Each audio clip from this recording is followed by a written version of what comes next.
સંત શ્રી વેદાંતા રત્ન દ્વારા પોતાના સદગુરુ શ્રી સત્ય કલ્યાણ સાગર પરમહંસને ગુરુ દક્ષિણા રૂપે તૈયાર કરવામાં આવેલા સત કલ્યાણ ગ્રંથનું ગાંધીનગર ખાતે વિમોચન કરવામાં આવ્યું. ગુરુ વચન પર અડગ શ્રદ્ધા અને વિશ્વાસ સાથે આધ્યાત્મિક ક્ષેત્રે સેવારત સંત શ્રી વેદાંત રત્ન દ્વારા પોતાના સદગુરુ શ્રી સત્ય કલ્યાણ સાગર પરમહંસના ગુરુ ઉપદેશને જન જન સુધી પહોંચાડવાના હેતુસર તૈયાર કરવામાં આવેલા સત્ય કલ્યાણ ગ્રંથનું આજરોજ સંતો મહંતોના વરદ હસ્તે વિમોચન કરવામાં આવ્યું હતું.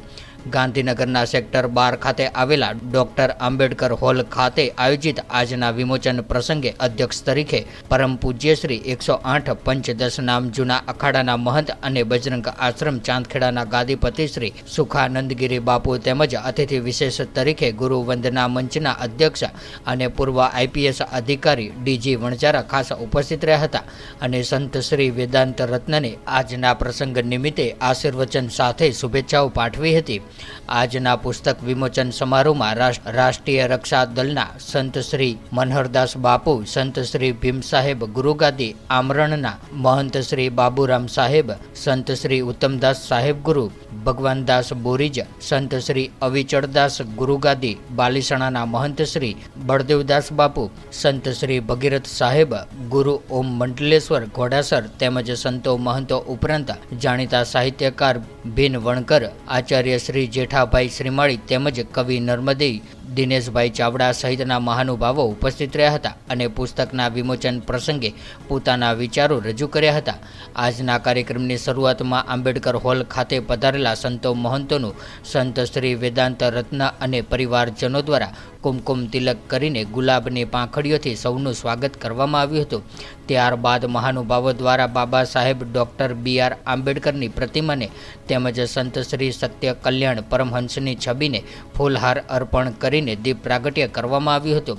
વિસનગરના સંત શ્રી કેવળ સાહેબ દ્વારા સંત શ્રી વેદાંત રત્નના આધ્યાત્મિક જીવન અને પુસ્તક વિશે માહિતી આપીને ઉપસ્થિત મંચસ્થ મહાનુભાવોનું શાબ્દિક સ્વાગત કરવામાં આવ્યું હતું. સમાજ કલ્યાણ વિભાગના નિવૃત્ત નિયામક શ્રી PB શ્રીમાળી તથા જાણીતા લોક સાહિત્યકાર બાબુલભાઈ બારોટ દ્વારા સમગ્ર કાર્યક્રમનું સુંદર સંચાલન કરવામાં આવ્યું હતું.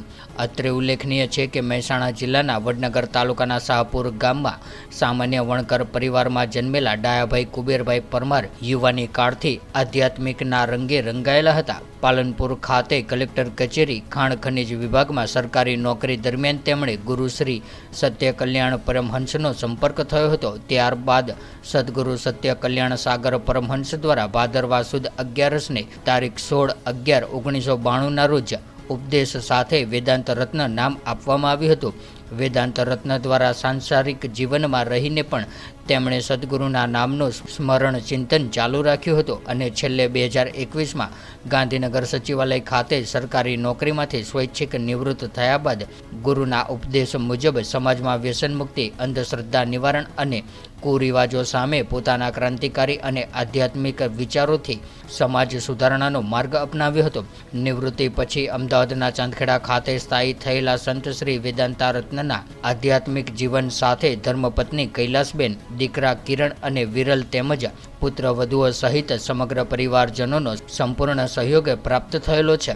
આજના સમારોહમાં સંત શ્રી વેદાંત રત્નના પરિવારજનો, સગા સંબંધીઓ સહિત સંતો મહંતો મોટી સંખ્યામાં ઉપસ્થિત રહ્યા હતા. નામ છે બાબુલ બારોટ. તો સંતોની એવી પણ ઈચ્છા છે કે બાબુલ બારોટનું પણ આપણે સ્વાગત કરીએ. કરણભાઈ એમનું સ્વાગત છે.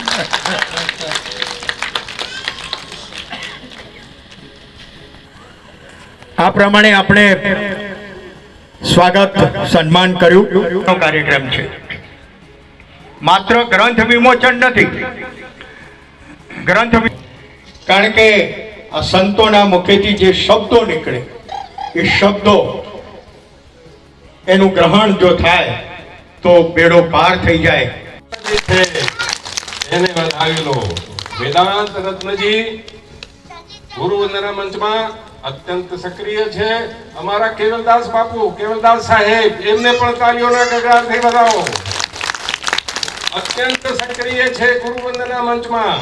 આપણી જે સભાના જે પ્રમુખ જે છે એ આપણા જે પરમ આદરણીય સુખાનંદગીરીજી બાપુ એ ગુરુ વંદના મંચના હું જ્યારે સૌ પ્રથમ એમને મળ્યો, મેં એમને પૂછ્યું, બાપુ આપનું નામ શું? તો એમણે કીધું કે મારું નામ વેદાંત રત્ન. હવે વેદાંત એ પરાકાષ્ઠા છે. હમણાં આપણે ત્યાં બાપજી શું નામ આપનું?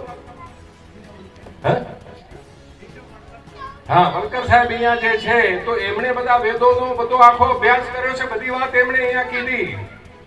તો વેદો જે છે એમનો પણ શ્રેષ્ઠ હિસ્સો વેદાંત છે.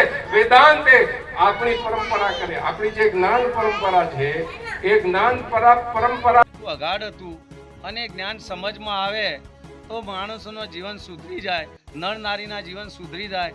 એટલા માટે એ જ્ઞાન મને અનુભવમાં આવ્યું અને એ જ જ્ઞાનનો પ્રસાદ, ગુરુજીનો જે જ્ઞાન પ્રસાદ છે એ આજે પુસ્તક વિમોચન રૂપે દરેકને આપણે પ્રસાદી રૂપે આપ્યું છે.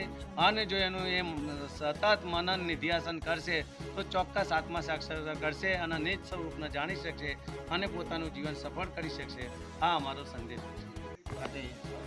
વેદાંત રત્ન એ સત્કલ્યાણ નામના ગ્રંથમાં વિમોચન કર્યું અને આ ગ્રંથની અંદર એમને પોતાના ગુરુ મહારાજના તથા ગુરુ ભાઈઓના અને અન્ય સંતોના ભજનો, લેખનો અંદર ટાંક્યા છે એમને પોતે, અને દરેક માનવ જીવનને ઉપયોગી બની રહે એવા ભજનો છે. અને એ ભજનો દ્વારા, વ્યાખ્યાઓ દ્વારા જે શીખ લેવાય તો મનુષ્ય જીવન સફળ બને. આ 1,84,000 યોનિમાં એકવાર જે મનુષ્ય જન્મ આપણને મળે છે, એમાં હમણાં જે વાત કરી કે દરેક પશુ પંખીનું મૃત્યુ બાદ એમના અવશેષો છે, એમનું ચામડું કામમાં આવે છે, પણ જે મનુષ્ય છે એના મૃત્યુ બાદ કોઈ પણ વસ્તુ કામમાં આવતી નથી. તો એના જીવન દરમિયાન જીવતા જીવ આપણે એવું કંઈક સત્કર્મ કરવું છે કે દરેકનો ઉપયોગી બને. આ ગ્રંથની અંદર વેદાંત રત્નજી અને એમના પરિવારનો સંપૂર્ણ સહયોગ છે. એમના અતિથિઓ ખૂબ ભારે સંખ્યામાં આવ્યા છે. સંતો મહાપુરુષોને એમનો ખૂબ આદર અને ભાવથી સત્કાર્યા છે. શ્રી ડીજી મતદાર સાહેબ પણ અહીંયા ઉપસ્થિત છે અને અન્ય સંતો મહાનુભાવોની વચ્ચે અમારા હસ્તે અમારી અધ્યક્ષતામાં આ પુસ્તકનું વિમોચન કરવામાં આવ્યું. અને આવા કાર્યક્રમો સમાજમાં થતા રહે તો માનવ કલ્યાણનો જે આપણને ભગવાને આપણે જે દેહ આપ્યો છે મનુષ્યનો એ સાકાર બને. અસ્તુ. ઓમ નમો નારાયણ. જય શ્રી પ્રોગ્રામ હતો એ બાબતે આપ શું પ્રતિભાવ આપશો? આજે ગાંધીનગર મુકામે વિસનગરથી પધારેલા સંત શ્રી વેદાંત રત્નજી દ્વારા સત્કલ્યાણ ગ્રંથની જે રચના કરવામાં આવી હતી એનું આજે વિમોચન હતું. એ વિમોચનના કાર્યક્રમમાં ઉપસ્થિત રહેવાનું મને જોવા મળ્યું. આજે સત્કલ્યાણ ગ્રંથ જે છે એ ગ્રંથ વેદાંત રત્નજીના ગુરુ શ્રી સત્કલ્યાણ સાગર પરમહંસજીના જીવન ચરિત્રને લક્ષ્યમાં રાખી અને આ રચના કરવામાં આવેલી છે. તેમાં ટૂંકમાં તેમનું પરિચય આપવામાં આવેલો છે, એમના ગુરુજીનો. અને તે સિવાય જે અનુભવી મહાન ગુરુઓ થઈ ગયા છે એમની વાણી એમાં છે.